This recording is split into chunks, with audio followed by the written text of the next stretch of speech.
I welcome you all to creative academy. आज हमारे साथ सूर्यवंश प्रताप सिंह है, जिन्होंने आपका एनडीए एग्जाम को ना सिर्फ अपने पहले अटेम्प्ट में क्रैक किया है, बल्कि अपनी पर्सनैलिटी और अपने जो मेहनत है उसको कहीं ना कहीं सामने लेकर आए हुए हैं। तो आज हमारे साथ सूर्यवंश प्रताप सिंह है। आज हम उनसे जानेंगे कैसे उन्होंने फर्स्ट अटेम्प्ट में इस काबिलियत को हासिल किया, कैसे इस जो आपकी अपॉर्चुनिटी थी उसको ग्रैब किया और अपने स्किल्स को कहीं ना कहीं निखार कर आपके जो इंडियन आर्मी में सर्व करने वाले हैं। हमारे बीच में सूर्यवंश प्रताप सिंह। तो आइए जानते हैं थोड़ा सा इनके बैकग्राउंड के बारे में और कैसा इनका बैकग्राउंड रहा और कैसे जो है इन्होंने आपकी प्रेपरेशन थी उसको आगे कंटिन्यू किया, जरा समझते हैं। तो सूर्य, आपका बैकग्राउंड कैसा रहा? मतलब आपने कब सोचा कि मुझे एग्ज़ाम की तरफ जाना है, एनडीए की तरफ जाना है, या फिर आर्मी की तरफ आपका इंटरेस्ट था? तो कैसे आपने सोचा? सर यूनिफॉर्म के लिए अट्रैक्शन तो पहले से ही था कि आर्मी में जाना मेरा फर्स्ट एंड फॉरमोस्ट एम था। क्योंकि जब मैं छोटा बच्चा था तब मेरे को जो भी यूनिफॉर्म में लोग दिखते थे मैं उनको सल्यूट करता था, तो आउट ऑफ इनोसेंस था। तो सर फोर्थ में जैसे मैं सेंट एडवर्ड्स में पढ़ता तो उसके बहुत ही notable alumnus first chief of defence staff general Bipin Rawat थे। तो सर वो हमारे स्कूल पे विजिट के लिए आए थे। तो सर मुझे अपॉर्चुनिटी मिली थी उनसे मिलने की, तो मैंने उनके एडीसी को देखा था, वो पैराशूट रेजिमेंट के थे, तो उनसे मैं काफ़ी इंस्पायर हुआ था। तो तब से ही मैंने सोच लिया था कि जाना है तो सिर्फ आर्मी में जाना है एज एन ऑफिसर। क्योंकि कई सारी चीज़ें मतलब देखने को मिल जाती है एज एन आर्मी ऑफिसर। ठीक है, बहुत बढ़िया बहुत बढ़िया। सर फिर फोर्थ फिफ्थ सिक्स तो जैसे कि आगे आने वाले एनडी के लिए एनडी के बारे में पता चला, फिर सैनिक स्कूल्स RIMC RMS इनके बारे में भी पता चला, तो मैंने क्रिएटिव एकेडमी ज्वाइन की। और तेशु सर पहले से ही उनका और सबको पता था क्योंकि मेरी बहन भी यहीं से पढ़ी है, और मतलब उनके सिर्फ तेशु सर की वजह से 10th के बोर्ड्स में 100 मार्क्स आए थे। तो तेशु सर का इम्प्रेशन बहुत अच्छा था, तो मैं उनका फर्स्ट स्टूडेंट था जिसने सैनिक स्कूल RMS RIMC इन सब के लिए इंटरेस्टेड था। तो फिर तेशु सर, राहुल सर, विशाल सर ये सब मेरी क्लासेस लेते थे। तो मैंने सैनिक स्कूल का एग्ज़ाम दिया और मेरी प्रिपरेशन सिर्फ क्रिएटिव एकेडमी से हुई थी। तो सैनिक स्कूल का मैंने एग्ज़ाम दिया, तो उसमें मेरा सैनिक स्कूल सुजानपुर टीरा में हो गया था। बट मेरे पेरेंट्स उस टाइम सोचते थे कि मैं काफ़ी छोटा हूँ, तो आने वाले टाइम के लिए मैंने और इंटेंस एग्ज़ाम्स दिए, जैसे RIMC का दिया। फिर उसके बाद मेरे को गुरुकुल कुरुक्षेत्र के बारे में पता चला, तो सर मैंने कहीं से तैयारी करके गुरुकुल का एग्ज़ाम दिया और फर्स्ट अटैम्प्ट में क्लियर कर दिया। तो सर वहाँ से मेरा एनडीए की प्रिपरेशन का पाथ क्लियर हो गया था। ओके। तो मतलब ये कह सकते हैं आपका चाइल्डहुड ड्रीम था जो आपका अभी पूरा हुआ है। Yes sir. ठीक है। तो सूर्य, आप हमें बता सकते हैं कि कैसे आप अपने स्कूल, कह सकते हैं बोर्ड्स, और कैसे आप उसको एनडी की प्रिपरेशन को दोनों को साइमल्टेनियसली चला पाए? मतलब क्या वो स्ट्रेटजी है जो बच्चे अपना सकते हैं कि अपने बोर्ड की तरफ भी ध्यान दे रहे हैं और साथ साथ में आपका एनडीए की तरफ भी ध्यान दे सकते हैं? Yes sir. सर जैसे कि एनडीए का जो सेकेंड अटैम्प्ट होता है, मतलब NDA 2 जो होता है वो सितंबर में होता है उसका रिटन एग्ज़ाम। तो सर हम पूरी तरह से फोकस थे, तो अप्रैल फरवरी मार्च से उसकी तैयारी स्टार्ट कर दी थी रिटन एग्जामिनेशन। तो सर 11th क्लास ख़त्म हो गई थी और एनडीए का मोस्टली सिलेबस 11th में ख़त्म कर दिया था मैथ्स और साइंस का। तो सर फिर 12th की अप्रैल मई जून इन सब में हमने मॉक टेस्ट दिए। तो सर साथ ही साथ एनडीए का जो सिलेबस है वो कोइंसाइड करता है थोड़ा थोड़ा बोर्ड्स के साथ मैथ्स का पोर्शन, और सर जो साइंस है वो भी थोड़ी थोड़ी बेसिक आती है एनडीए में वैसे, बट साथ ही में उसकी प्रिपरेशन करते थे 12th क्लास की। अच्छा। सो सर मतलब मेन फोकस तो एनडीए रिटन एग्ज़ाम पे रहता था, बट उसके साथ साथ थोड़ा बहुत टाइम बोर्ड्स पे देते थे सर, क्योंकि फिर SSB जनवरी में आता है, फिर जनवरी के बाद फरवरी मार्च में बोर्ड स्टार्ट हो जाते हैं। तो सर फिर मेन फोकस तो SSB पे ही था, इसीलिए बोर्ड्स में उतना अच्छा परफॉर्म नहीं हो पाया, बट जितना किया वो आउट ऑफ हार्ड वर्क ही किया था। चलो ठीक है। और गाइडेंस की वजह से। अच्छा, जैसे एनडीए के रिटर्न में आपको कौन सा सब्जेक्ट ऐसे बहुत चैलेंजिंग सा लगा कि यार ये सब्जेक्ट थोड़ा सा प्रॉब्लम देता है? कोई आपको ऐसे लगा है? सर वो GS को ही कंसिडर करूँगा मैं, बहुत ज़्यादा प्रॉब्लम देने वाला है सर, क्योंकि सिलेबस बहुत वास्ट है। अच्छा। और UPSC का पेपर है एनडीए का, तो GS काफ़ी मुश्किल आती है। तो सर मैंने GS का कुछ पोर्शन स्किप कर दिया था, जैसे हिस्ट्री बहुत वास्ट है, तो सर मैंने वो स्किप कर दिया था। बट ज्योग्राफी और सर करंट अफेयर्स और पॉलिटी इन पे मैंने फोकस किया था, और इसकी वजह से मेरे GAT में GS में सर मेरे 90 मार्क्स आ गए थे। चलो गुड गुड, ठीक है। तो मतलब आपके लिए क्या स्ट्रेटेजी रह सकती है कि GS कैसे टैकल किया जा सकता है? सर GS के लिए तो वास्ट प्रिपरेशन ज़्यादा फ़ायदा नहीं करेगी, बट एक नैरो अप्रोच हो तो वो फ़ायदा करेगी। वैसे मैं जीएस के बारे में ज़्यादा बता नहीं सकता। ठीक है। और बाकी जो आपका मैथ्स का सेगमेंट है, मैथ्स को कहीं ना कहीं आपका इसको चैलेंजिंग मानते हैं कई लोग, तो मैथ्स को कैसे टैकल किया आपने? सर मैथ्स के लिए सबसे पहले तो हमने अपना पूरा सिलेबस कवर किया था। सर सिलेबस करने के बाद हम मॉक टेस्ट देते रहते थे टाइम के साथ। सर जैसे जो भी प्रैक्टिस क्वेश्चन लेते थे, जैसे प्रैक्टिस क्वेश्चन का सेट लेते थे, उसके साथ टाइमर लगा देते थे। तो सर जैसे कि 50 क्वेश्चन थे, तो 50 क्वेश्चंस का टारगेट बनाते थे कि ये 65 टू 70 मिनट्स में हो जाने चाहिए। सर तो चैप्टर वाइज ऐसे टैकल करते थे। फिर उसके बाद मॉक टेस्ट जब देते थे तो उसके बाद एनालिसिस करते थे मॉक टेस्ट का। तो उससे मैथ्स का जो सेगमेंट था उससे काफ़ी ज़्यादा हेल्प मिली थी। ठीक है, मैथ्स के लिए हो गया। अब जो गैट वाला है, जो आपका एप्टीट्यूड जो है, उसके लिए कैसा आपने क्या अप्रोच लगाई है? क्या स्टूडेंट्स को क्या फॉलो करना चाहिए? अगर मान लो आपको कोई छोटा भाई है, आप उसको समझाना चाहते हो कि यार ऐसे प्रेपरेशन करेगा तो यार बहुत अच्छा रहेगा, तो वो आपके लिए क्या रहेगा गैट के लिए, या फिर बाकी भी आप ओवरऑल अगर बता सकते हो? सर जैसे कि जीएटी 3 सेक्शंस में डिवाइडेड होता है। पहले 200 मार्क्स इंग्लिश, 200 मार्क्स साइंस और 200 मार्क्स जनरल स्टडीज़। तो सर जैसे मैंने जनरल स्टडीज़ का बता दिया था कि करंट अफेयर्स के 7 to 8 क्वेश्चन आ जाते हैं हर बार पेपर में। तो करंट अफेयर्स एक ऐसा टॉपिक है जो आराम से कवर हो सकता है। सर जैसे कि रेगुलर मैगजीन्स आती है उनसे, और वीडियोस देखने से, वीकली वीडियोस देखने से। सर करंट अफेयर्स के बाद ज्योग्राफी का जो पोर्शन है सर वो 11th-12th की ज्योग्राफी की बुक से आता है मोस्टली। और इस बार जो NDA 1 2026 था, इससे डायरेक्ट NCERTs की लाइन उठ के आ गई थी। So sir, NCERT is the best approach in general studies. Sir, as far as English is concerned, sir English में पेपर बहुत ही वास्ट आ रहा है आजकल, मतलब कुछ प्रीवियस अटेम्प्ट से। So sir मैं यही एडवाइस करूँगा कि प्रैक्टिकल इंग्लिश पे ज़्यादा फोकस किया जाए, applications of English rather than rote learning. Sir क्योंकि रोट लर्निंग सिर्फ वो कैब में काम आ सकती है, वो आपको एक लेवल तक के लिए जा सकती है, वो एक लेवल तक जा सकती है, उसके बाद तो आपके एप्लीकेशन बेस्ड ही हो सकता है। तो उसके अगर आपने एप्लीकेशन बेस्ड इंग्लिश को ठीक करना है, तो अगर कुछ बच्चे ऐसे होते हैं जो थोड़ा सा इंग्लिश में, जिनका थोड़ा सा लोअर एज होता है, इतना एज नहीं ले पाते हैं, तो उनको अगर अपनी इंग्लिश इंप्रूव करनी है तो आप कुछ अपनी तरफ से बता सकते हैं? सर जैसे कि अगर एप्लीकेशन ऑफ इंग्लिश को इम्प्रूव करना है तो सर जैसे कि नॉर्मल अपने दोस्तों के साथ जाते हैं, तो सर वैसे इंग्लिश में बात करने लगे तो उससे काफ़ी फ़ायदा होता है, और वो SSB में भी सब्सिक्वेंटली ज़्यादा फ़ायदा देता है सर। और साथ में कई बुक्स है जैसे SP बख्शी, वो इंग्लिश में काफ़ी हेल्प की थी सर, मतलब हमारी क्लास के कई बच्चों को उसमें काफ़ी हेल्प मिली थी SP बख्शी से। सर और अगर बेसिक ग्रामर इंग्लिश और कॉम्पोजिशन को इम्प्रूव करना है तो रेन एंड मार्टिन भी है इंग्लिश की, वो काफ़ी हेल्पफुल बुक्स है। अच्छा, ठीक है सर। और वो कैब अगर कंसर्न है तो ब्लैक बुक आती है सर, और वर्ड पावर मेड इजी वो बेस्ट बुक है। नॉर्मन लुइस की word power made easy, okay sir वो बेस्ट बुक है वो कैब के लिए। ठीक है। अच्छा, ये NDA के प्रिपरेशन में ना आपका कुछ बच्चे होते हैं कि पढ़ते हैं बहुत है पर सोचते हैं कि या मॉक टेस्ट से डरते हैं लोग, तो आपको क्या लगता है कि मॉक टेस्ट की इंपॉर्टेंस क्या है, कि कितने मॉक टेस्ट देने चाहिए, नंबर ऑफ मॉक टेस्ट के बारे में, और उसकी इंपॉर्टेंस क्या है आपके लिए? सर NDA का पेपर मैथ्स का, अगर मैथ्स का पोर्शन ले तो वो पूरा ही टाइम सिमुलेटेड है सर। अगर कॉन्सेप्ट क्लैरिटी हो, कंसेप्चुअल क्लैरिटी पूरी हो, बट टाइम मैनेजमेंट ना हो तो कोई फ़ायदा नहीं है सर। कंसेप्चुअल NDA के पेपर में मैथ्स में कंसेप्चुअल क्लैरिटी और टाइम मैनेजमेंट दोनों हैंड इन हैंड है। तो सर मॉक टेस्ट एक ऐसी चीज़ है जो उसको इम्प्रूव कर सकती है, और sir time based question solve करने से उससे भी काफ़ी इम्प्रूवमेंट होती है। अच्छा, ठीक है। तो मतलब आप खासकर मैथ्स सेगमेंट को बिना मॉक टेस्ट के तो बिल्कुल भी आप सोच नहीं सकते हो कि आप कभी कर पाएंगे, क्योंकि आपको वो एग्जाम लाइक जो सिमुलेशन होती हैं वो कहीं ना कहीं आपको अपने बिफोर हैंड एग्जाम से पहले वो करनी ही पड़ती है। विद टाइम आप मैथ्स सॉल्व कर रहे हो, ठीक है। तो सबसे इंटरेस्टिंग चीज़ SSB बड़ा इंटरेस्टिंग होता है, तो थोड़ा सा अपने SSB के बारे में बताओ कि वहाँ एक्सपीरियंस कैसा रहा आपका? सर SSB का एक्सपीरियंस तो काफ़ी अच्छा था सर। पहले मुझे भी काफ़ी डर लगता था, जैसे हमारे सीनियर्स बताते थे SSB के बारे में, तो उस टाइम तो ऐसा लगता था कि क्या ही चीज़ है सर। फिर बाद में पता चला कि ज़्यादा कुछ फेक नहीं मारना, जो असलियत में है बस वही दिखाना है सर। क्योंकि 9 जनवरी को मेरी स्क्रीनिंग थी, तो सर स्क्रीनिंग में स्टोरी राइटिंग, ग्रुप डिस्कशन, सो उस टाइम काफ़ी ज़्यादा नर्वसनेस थी तो सर। बट एक बार सोचा कि नर्वस होने से भी क्या ही होगा, तो ओरिजिनल रह के देखते हैं क्या होगा, देखिए यही। तो सर फिर देते गए स्क्रीन इन हो गए सर। जैसे हमारे 14 SSB इलाहाबाद से में रिकमेंड हुआ था। अच्छा, इलाहाबाद था आपका? ठीक है सर। तो वहाँ पे स्क्रीनिंग में आए थे 133 बच्चे। अच्छा सर। और स्क्रीनिंग के टाइम 133 आए थे सर, और स्क्रीन इन हुए 50। ठीक है। तो सर मोस्टली बच्चे उसी में बाहर हो गए थे सर, और 67% कंपटीशन हुई बाहर।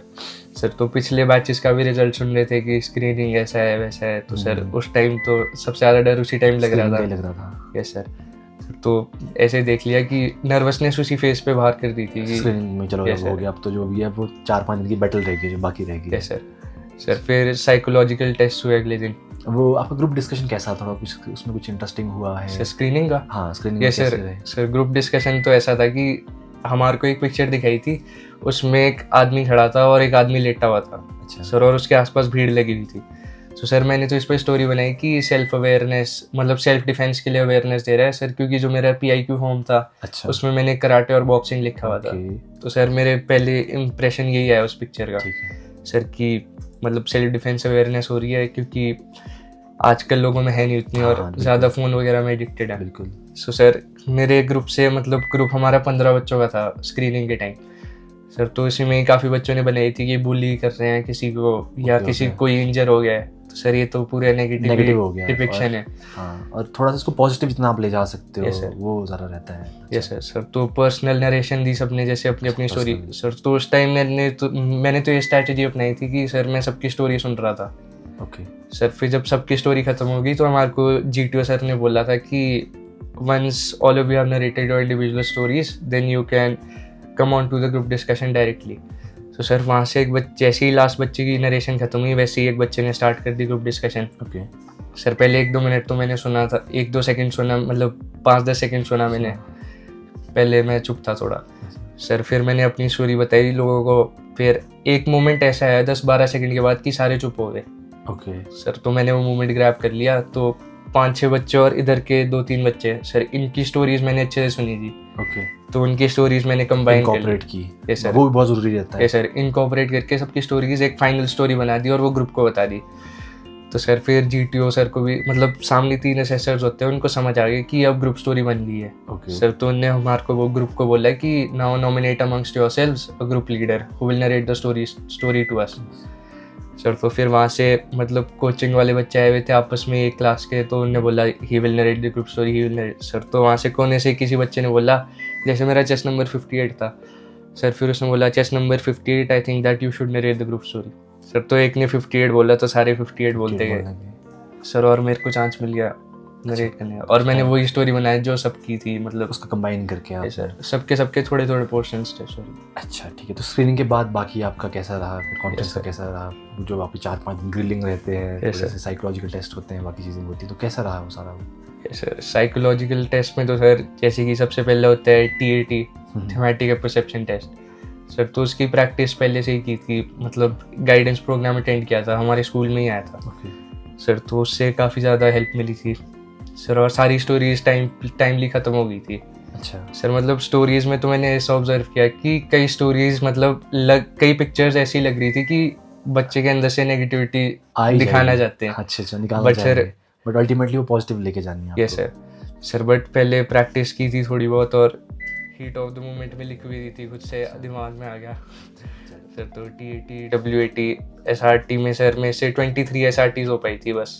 ये नंबर वैसे काफ़ी कम माना जाता है सर, बट रिकमेंड। ठीक है, बहुत बढ़िया। और कुछ इंटरेस्टिंग SSB में कुछ आपका अलग सा पता चला हो जो आप सोचते थे कि शायद ये चीज़ें नहीं होती है, पर आपको वहाँ जाके कुछ अलग एक्सपीरियंस मिला हो? कुछ आपने देखा हो कि अच्छा ये चीज़, कुछ आपको अलग एक्सपीरियंस क्या मिला SSB से? यस सर, जैसे कि GTO टास्क होते हैं सर, तो उसमें GTO टास्क से पहले ग्रुप्स बनते हैं अलग अलग सर। तो हमारे को ग्रुप्स GTO टास्क से शाम को पता लग गए थे सर। तो मेरा कॉन्फ्रेंस का चेस नंबर 6 था सर, तो जो चेस नंबर 4 था, 9 था, ये सारे आपस में बात कर रहे थे कि कोऑपरेशन करेंगे अच्छे से सर। तो मैं भी खुश था कि हाँ चलो कोऑपरेशन से सब हो जाएगा, सारे एक साथ टास्क में कोऑपरेट करके कर देंगे सर। फिर अगले दिन जब ग्रुप डिस्कशन स्टार्ट हुई और पहला टॉपिक मिला सर, तो मैंने 1-2 मिनट में चुप रहा सर। मैंने देखा कि ये जो कोऑपरेशन की बातें कर रहे थे यही सबसे ज़्यादा बोल रहे और दूसरों को बोल नहीं दे रहे सर। तो फिर यही मेरे को सबसे ज़्यादा सदमा तो उस टाइम लग गया था सर। बट मैंने भी कुछ अपनी ग्रुप के कई बच्चों को देख लिया था कि ये मतलब सही में कोऑपरेट करना चाहते हैं, तो फिर सर तो मैंने उनके साथ कोऑपरेट किया। और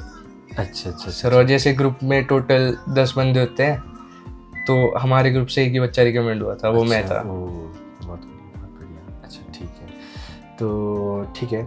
अगर मैं बात कहूँ कि कुछ ऐसी चीज़ें आप अगर सोचते हैं कि यार अगर आप ये चीज़ें करोगे ना तो एटलीस्ट आपका मतलब पेपर नहीं निकलेगा, मतलब कि ये चीज़ें तो नहीं करनी, ये मतलब कुछ चीज़ें ऐसी होती हैं कि आपको अवॉइड करनी पड़ती है, तो आपको क्या लगता है कि क्या वो मिस्टेक्स रहती है जो जनरली स्टूडेंट्स कर सकते हैं, या आपको लगता है कि, या आपको पता है कि ये एक मिस्टेक होती है जनरली स्टूडेंट्स करते हैं और वो थोड़ी सी अवॉइड करनी चाहिए ताकि आप अच्छे से अपना एग्जाम निकाल सको, थोड़ा सा आप एग्जाम पर फोकस रह सको? क्या आपको लगता है क्या मिस्टेक्स हो सकती हैं? सर रिटन एग्ज़ाम, हाँ, रिटन एग्जाम के निकाल सर रिटन एग्ज़ाम में जैसे मैं हॉस्टल में था सर, तो मैंने सबसे पहले तो यही देखा था कि बच्चे अपना शेड्यूल मैनेज नहीं करते सर। वो मतलब रात रात जगते रहते हैं और मतलब दिन में सोते हैं क्लासेस में सर, तो वो सेल्फ स्टडी पे ज़्यादा रिलाई करते हैं सर। बट मेरे को तो ऐसा लगता है कि टीचर्स की गाइडेंस भी काफ़ी ज़्यादा इंपॉर्टेंट है ऐसे एग्जाम में, एनडीए जैसे सर, जो पूरा पैटर्न बेस्ड आता है और प्रीवियस ईयर क्वेश्चंस मतलब कई सारे पूछे जाते हैं सर। तो मतलब एक शेड्यूल, एक प्रॉपर शेड्यूल जिसमें आपका फोकस अपने आप पे और अपने साथ जो दोस्त हैं आपके उनको भी साथ लेके चलें तो ज़्यादा फायदा होता है।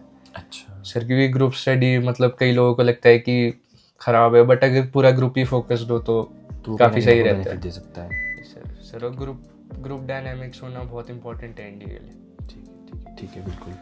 अच्छा, अगर मैं कहूँ कि मतलब आपका जैसे आर्मी का एग्ज़ाम है तो कहीं ना कहीं आपका एग्ज़ाम जो है ना वो आपको पहले दिन से ही, जैसे आर्मी की ट्रेनिंग होती है लगभग एग्ज़ाम भी उसी तरीके से बना हुआ है, मतलब समझ लो कि कहते हैं कि आप पहले ही ऑफिसर बन जाते हो during your preparation of the exam, तो वहाँ पर आपका डिसिप्लिन ये सब चीज़ें काम है। तो आपने कैसे जो अपना डिसिप्लिन मेंटेन किया, अपने माइंड सेट को कैसे फोकस पे रखा, कैसे आपने कंसिस्टेंसी मेंटेन करी? कई बच्चों को कंसिस्टेंसी मेंटेन करने में भी मुश्किल आती है, और ड्यूरिंग स्कूल डेज़, क्योंकि स्कूल में क्या होता है बच्चे थोड़े से रिलैक्स रहते हैं, तो वो कैसे आपने माइंड सेट डेवलप किया, कैसे आपने वो डिसिप्लिन मेंटेन किया, कैसे कंसिस्टेंसी आई वो? सर, अपनी प्रिपरेशन स्टार्ट करने से पहले मैंने अपनी इंस्पिरेशन बना लिए थे मेजर सुधीर कुमार वालिया, वो पालमपुर हिमाचल से ही थे और उनको अशोक चक्र मिला था सर। तो मैं उनको एज एन इंस्पिरेशन देखता था, उनकी लाइफ जर्नी सर। उन्होंने पहले अटेम्प्ट में एनडीए क्लियर कर दिया था। सो सर, मेरे दिमाग में पूरा फोकस था कि बनना है तो इनकी तरह ही बनना है, स्पेशल फोर्सेज में जाना है। और सर वो इतने ज़्यादा डिसिप्लिन थे कि उनके मतलब जो कोर्समेट्स थे वो उनको भगवान मानते थे। तो सर मेरी इंस्पिरेशन तो वही थे। सो सर, मैंने उनको एज एन इंस्पिरेशन रखा और एज ए डिसिप्लिन पर्सनैलिटी मैंने उनको फॉलो किया था। अच्छा ठीक है, बहुत बढ़िया। तो मतलब आपका कहने का मतलब कि अगर आपका गोल सामने क्लियर हो तो अल्टीमेटली डिसिप्लिन में आ जाता है, कंसिस्टेंसी आ जाती है। तो मतलब अगर गोल क्लियर होना चाहिए कि आपने क्यों कोई चीज़ करनी है, तो ठीक है। अच्छा, तो मैं कुछ आपसे रैपिड फायर कुछ क्वेश्चन पूछूंगा, तो आप जब मैं क्वेश्चन पूछूंगा जो आपको पहली जो दिमाग में आएगा आपने वो जो मुझे आंसर कर देना है, ठीक है? अच्छा, तो पहले one book that every NDA aspirant should read. Rambo. चलो ठीक है, बाय कर्नल आशुतोष काले। ठीक है। अच्छा, one habit that changed your life. Is there any habit that changed your life?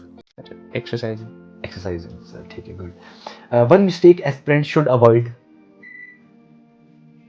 Social media before time.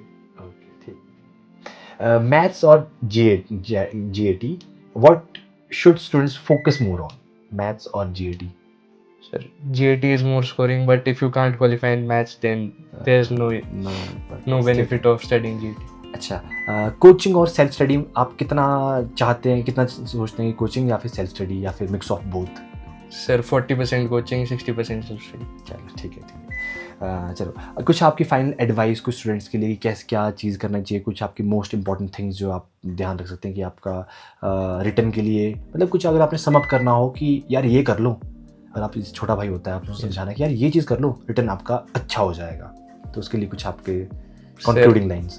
Sir return ही नहीं है, SSB के लिए भी मैं यही कहूँगा कि अपने आप से ईमानदार रहो और बस ओरिजिनलिटी पे फोकस रखो अपने, मतलब कुछ फेक नहीं लगना चाहिए किसी को भी, मतलब चाहे सर्कमस्टांसेस कैसे भी हो सर। जैसे कि हमारे को कई बार पनिशमेंट्स मिलती थी स्कूल में, तो सर कई बच्चे फेक कर लेते थे, मतलब झूठ वगैरह बोल देते थे सर। तो मैंने अपने आप को ग्रिल करना तब इसे स्टार्ट कर दिया था कि फेस करना है जो भी है। तो सर मतलब रिटर्न के लिए इससे ईमानदारी आ जाएगी और एसएसबी के लिए ओरिजिनल रहोगे।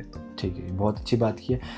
वही बात है, ये आपका आर्मी का प्रोफेशन है, ये आपका ईमानदारी का प्रोफेशन है। तो अगर आप अपने इनिशियल डे से ईमानदार हो तो कहीं ना कहीं वो चीज़ आपको एसएसबी में हेल्प करती है, बाकी चीज़ों में हेल्प करती है। अच्छा ठीक है, तो आपका अगर मैं कहूँ कि क्रिएटिव की तरफ से क्या रोल रहा है, आप क्रिएटिव से इनिशियल डेज में आप जुड़े रहे, तो वो बेस कैसे बनाया है क्रिएटिव ने, तो क्या आपको थोड़ा सा उसके बारे में आप बता सकते हैं? सर क्रिएटिव एकेडमी का तो काफ़ी बड़ा रोल था, क्योंकि मेरी फाउंडेशन जो थी वो भी यहीं से स्टार्ट हुई थी। जैसे मैंने कहा था कि 5th 6th 7th 8th फिर मैंने गुरुकुल की तैयारी की थी सर। तो फिर यहाँ से मेरे को कंसिस्टेंसी बनी रही मेरे अंदर कि लगातार पढ़ते रहना, क्योंकि सर मेरे पास कई सारी अपॉर्चुनिटीज़ थी छोड़ने की पढ़ाई, मतलब बीच में कंसिस्टेंट ना होने के लिए, मतलब कई मतलब स्पोर्ट्स पे ही ज़्यादा फोकस, मतलब सर दोनों पे फोकस ज़रूरी है, बट एक तरफ ज़्यादा ही लोप साइडेड हो जाना। सर क्रिएटिव का इतना बड़ा रोल था, और तेजु सर ने भी मेरे को काफ़ी गाइड किया था, और सर मिलते रहते तो काफ़ी मोटिवेट करते थे। बहुत बढ़िया, बहुत बढ़िया।